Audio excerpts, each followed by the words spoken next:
What's going on YouTube? Kamikazevondoom here with another Division 2 video. Now shout out to the DoD Disciples of Doom. Now, in today's Division 2 video, this is going to be your Cassie Mendoza weekly vendor reset and must buys for today, March 30th. But before I get into this, let me do like a little hey, what's up to you guys. All right, because I do play on every platform, okay? Right here, I'm on Xbox. You can see in the top right corner, 3000 SHD, whatever, okay? I do play on PlayStation and PC. Now, the problem I am starting to find is people want to ask me questions on either PlayStation or PC and then want to open up a debate and start arguing with me. Now, if I'm talking to you during a game on whatever platform and I'm answering your questions, I'm trying to be polite. I'm trying to answer whatever questions you have, try to help you out, enjoy the game with you, and all of that. But I don't know. It seems a lot of people are uptight lately, and I understand with, the content, not being here, and then you have the community managers that are teasing people, and then you have, everything's just... It's all a what if, a big question mark, a big goose egg. I understand. And everyone's tensions are flying and whatnot. But if you're going to ask me a question about one of my builds that I do a build video on and I answer you, don't then try to turn it into some sort of debate. Okay? If you have a question or a worry and you want to ask me, I am more than happy to help you. But to then turn it into, a 5-10 minute long debate, I don't have the time for that. I'm sorry.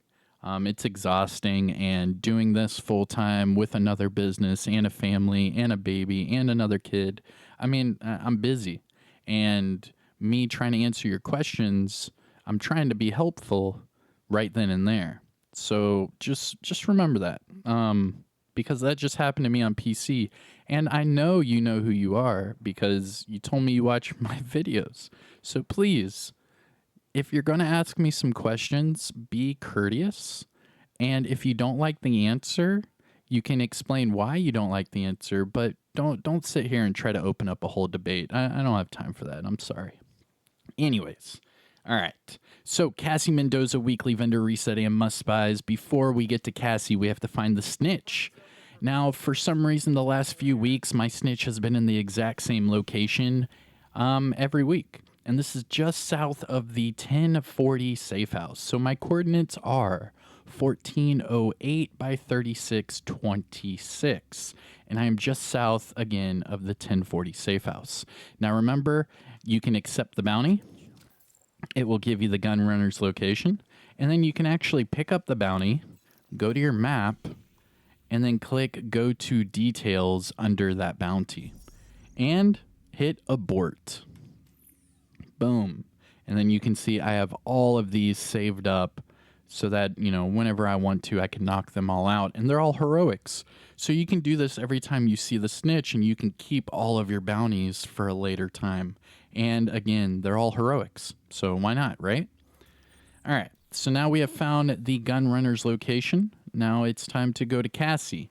But right before I go to Cassie, please, like every week, please let people know in the comments section where you have found the Snitch.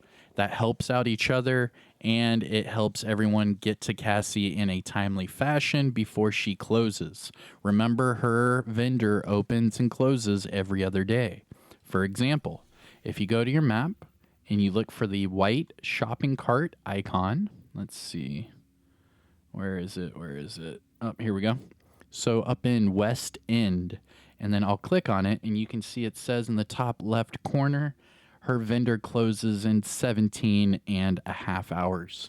So make sure that you're helping each other find the Snitch. Go to Cassie, get whatever it is you need, and, that's it. Wait until next week. But if you're struggling, please check out the comments below and see if, a Snitch location from another person is the right place for you. Hopefully that helps. I'm sorry if you're having trouble finding the Snitch. All right, so now we're going to make our way over there to Cassie Mendoza. Don't mind me, just running through the rain. It's really dark out too, huh?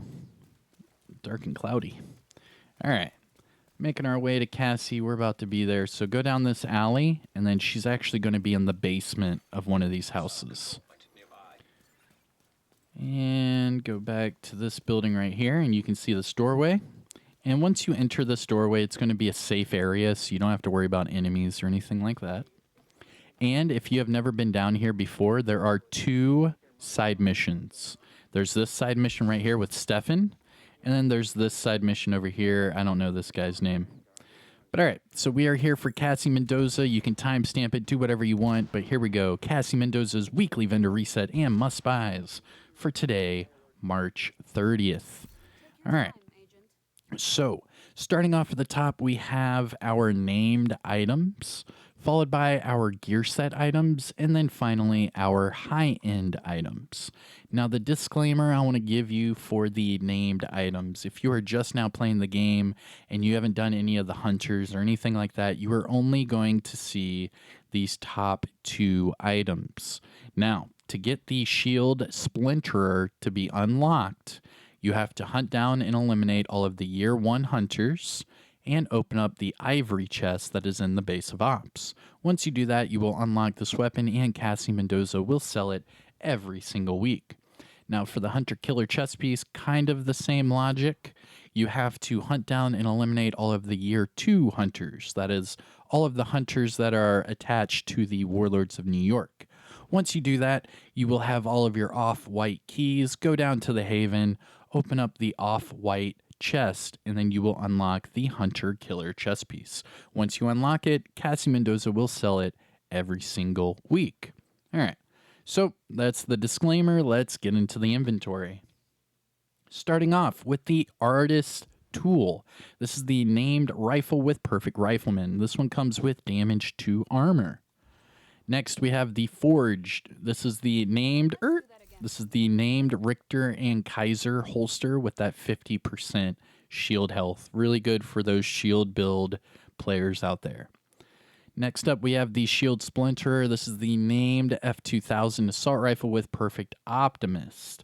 Now, this one comes with crit damage. That health damage is really low, but it is what it is. And then finally, we have the Hunter Killer chest piece. This is my favorite chest piece in the game. It is the named Golden Gear chest piece with Perfect Intimidate. Now remember, Perfect Intimidate is 40% amplified weapon damage in both PvE and PvP. Now this week, this one comes with crit damage and hazard. You could easily do like a hazard crit build with this, or you could switch that crit damage off for armor regen and do like a hazard regen build, or you could do the opposite and reroll that hazard off for either crit chance, do double crit, or you could reroll the hazard off for regen and then do like a armor regen crit build. But either way, that's a pretty strong chest piece. The core attribute is fairly low in my opinion, so yeah. Do it with it as you must. Going to the gear set items. Hunter's Fury backpack with repair skills, followed by a rigger chest piece with status effects, Eclipse protocol gloves with skill haste, Negotiator's knee pads with crit chance, hardwired holster with explosive resistance, and finally a Hunter's Fury mask with crit damage. I don't think I have a Hunter's Fury mask on PC. I'm going to have to go to my PC account and get that one. That's a nice one. All right, and then that is it for the gear set items. Going to the high-end items, we have a Banshee with decent attributes and Outsider. Also comes with mag size, so if you want to keep that, I would reroll the Outsider and then throw that on a True Patriot build. Or, I don't know, I'm not a fan of Outsider, so yeah. Next, we have the card 45 with max pistol damage and in sync. That's a good pickup. You could pick this one up and reroll the swap speed off for either damage to targets out of cover or damage to armor. Either way, this is a good pistol with in sync. Should be good. Then we have an Alps backpack with galvanized weapon handling and armor regen. And then finally, a Alps pair of knee pads with weapon handling and armor regen. Both of them? Yeah, both of them are weapon handling and armor regen. Interesting. Then going to the mods, we have a skill duration 8.6 and turret skill haste 6.2. Now, must buys things to look at from Cassie Mendoza. Let's see here. I do not like status effects on the Forge, so I'm not going to recommend that. I'm not a fan of crit damage on the Shield Splinter, and that health damage is way too low, so I'm not feeling that either. The Hunter Killer could be good. If you were to, say, run a hazard build with some crit, you could just max out this core attribute, or, re-roll any of those attributes like I said previously. For the high-end items, the Negotiator's knee pads are pretty good. The Hunter's Fury mask is pretty good. The card 45 for your high-end items is a good pickup. And that's about it. All right, not too shabby. That's Cassie Mendoza weekly vendor reset for today, March 30th. I hope you enjoyed the video. Sorry about the, the front little rant there at the beginning, but, you got to put it out there or no one's going to understand. So I hope you guys all have a great day. It is Wednesday, hump day. So have a good hump day, and I will see you guys in the next one. I am Kamikazevondoom. See you guys. Peace.